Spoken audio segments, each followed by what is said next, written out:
If you have a teenager or you are regularly around middle school or high school students today, you know they speak a different language.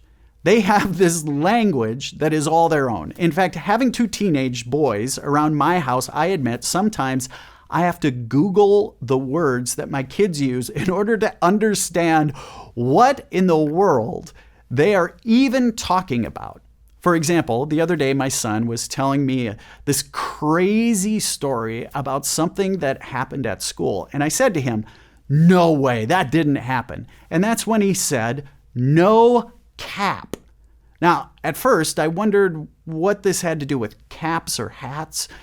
But then I Googled and I realized that for students, no cap means for real or I'm not lying. Make sense?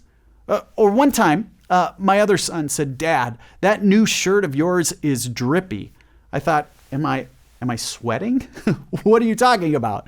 And then I Googled drippy and I found out that when someone says you look drippy, it means you look cool, that you've got good style.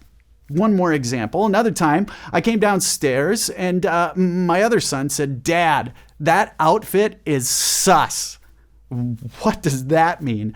I Googled and I found out that my darling son was saying, that outfit of yours that you chose today, it's a little questionable. You know this.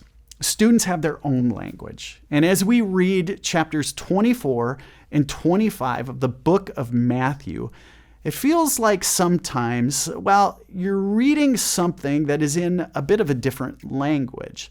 Some of this is, admittedly just plain strange.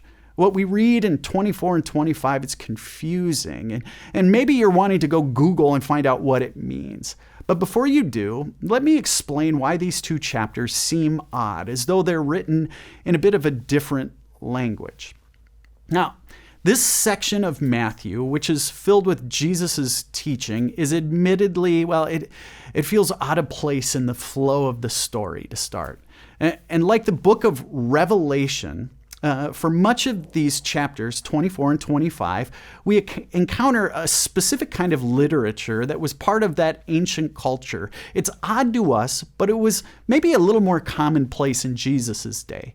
It's this strange sort of symbolic style of writing that biblical scholars call apocalyptic literature. And let me be honest, it's a little trippy.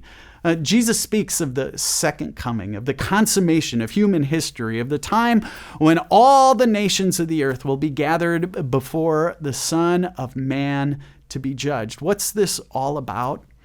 Well, bear with me.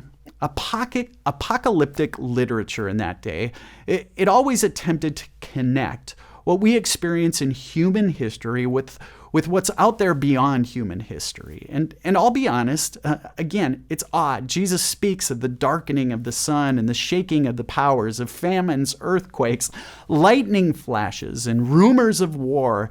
He warns of false prophets and counterfeit messiahs. And he promises that the Son of Man would come again in the end of time, riding the great clouds of power and glory. It's this sort of otherworldly language that just seems bizarre. But it was an earnest attempt by those ancient people to look out in time beyond their place and imagine, sort of formulate words that described for them God's faithfulness to God's promises to them. Now, unfortunately, when we read it, understandably, we see God in these chapters as wrathful, judgmental, even vengeful. But to early readers, they wouldn't have seen this. For them, the faithful few, these words brought comfort to them as they were oppressed. They were the minority church. They were trying to survive in a world that despised Jesus and felt like it was out to get them. So, what do we do with this section? I admit, as your pastor, don't tell anyone, but I sometimes skip this apocalyptic stuff. It's weird, and here's the truth. It wasn't written to you. It wasn't written for me. It wasn't written for you. And just like trying to understand what my kids are saying to me when they use their modern slang language, it's a bit of a leap. But if you are brave, the other alternative is you could read these chapters, but make sure you put yourself in the shoes of those ancient people. And while you read, remember, God is good all the time. And all the time, God is good. As we close today, a couple of questions for you.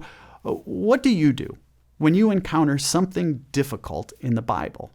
And then secondly, what if everything in the Bible isn't necessarily written to you or even for you, like this apocalyptic literature?